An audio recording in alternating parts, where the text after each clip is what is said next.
This is Catwalk, also known as Catnap.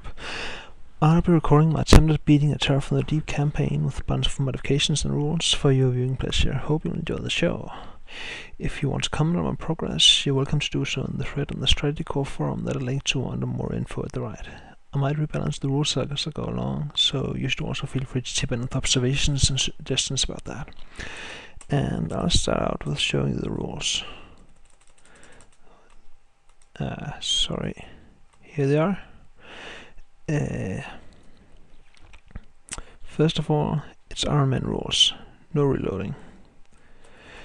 I've added a system that punishes and rewards meeting and failing various objectives and missions because I feel the point system is insufficient for that, which is a monetary system. If you lose civilians in terror missions, then you lose cash. The more civilians you lose, the more cash you lose per civilian, so you should pay attention to that. Failing an artifact mission costs you $2 million, same if you don't try it at all. If you manage to destroy a Xenomium device in an artifact site or a base, you gain $3 million. You are not allowed to touch supply ships from alien bases, because then it's too profitable to just leave alien bases be. During combat, soldiers are not allowed to use molecular control. Panic is allowed, because molecular control is too strong. Automatic night missions are used.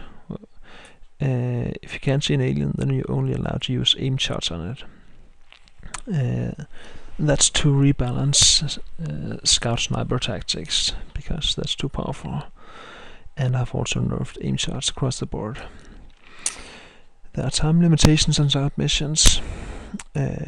After 8 plus 2 times ship size, or a very small as 1, so the smallest scout will take off after 10 turns. A larger scout will take off after 12 turns. If the sub crashes instead of landing, it's 50% longer. When it has taken off, you're not allowed to enter the sub anymore, so you need to have soldiers inside the sub at this point.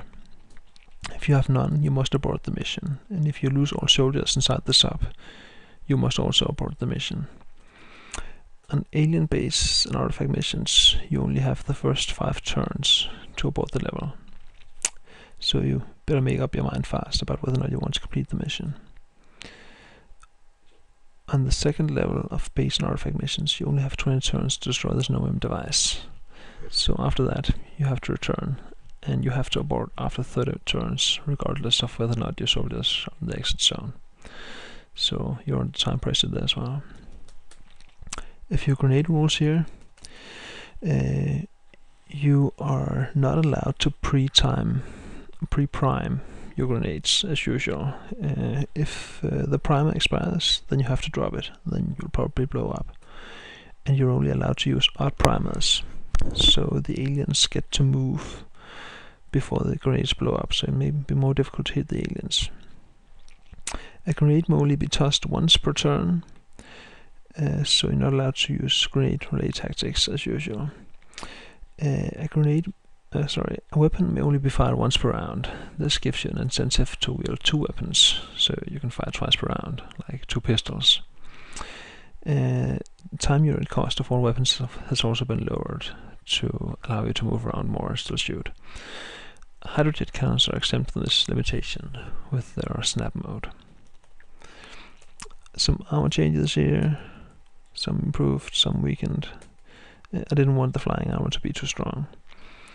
Some miscellaneous information about weapons. Gas cannon loses high explosive. Hydrojet cannon loses phosphor. Aimed modes always take 50% more time units than snap modes.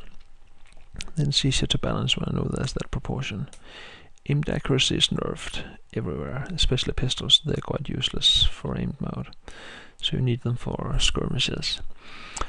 Snap accuracy is improved for most weapons, especially pistols. They're very good close combat weapons now. Gas cannon loses snap mode, can't use reaction shots. Hydrojet cannon loses auto. Harpoon loses auto. And for hydrojet cannon, you're only allowed to use aimed on the high explosive mode, and snap only on the armor piercing mode. Damage increased in most weapons. I have an example of that here. Dart guns, they go from 16 damage to 28. Jet harpoons go from 32 to 42. Dart guns go to 70% accuracy in snap, costing 20% time units, and 35% accuracy in aimed, costing 30% time units, with 12 clip size. So there's no point at all in using aimed shots with dart guns unless it's to reach an alien. That's that you can't see because it's too far away. And then we have some information about aliens. I've reduced the reactions of most aliens by 50% because I felt that it was too difficult to get reaction fire on the aliens, especially on the higher levels. They have extremely high reactions. I've reduced the throwing accuracy of all armed aliens by 50%, so it's a little bit more difficult to hit you with grenades. I've raised some core stats for most armed aliens according to rank, so commanders and navigators are going to be very tough. And that's what you see down here and on. There's information about the armed aliens. A few comments about the terrorists.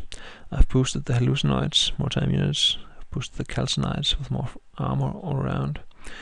I've boosted the sarquids slightly with more time units.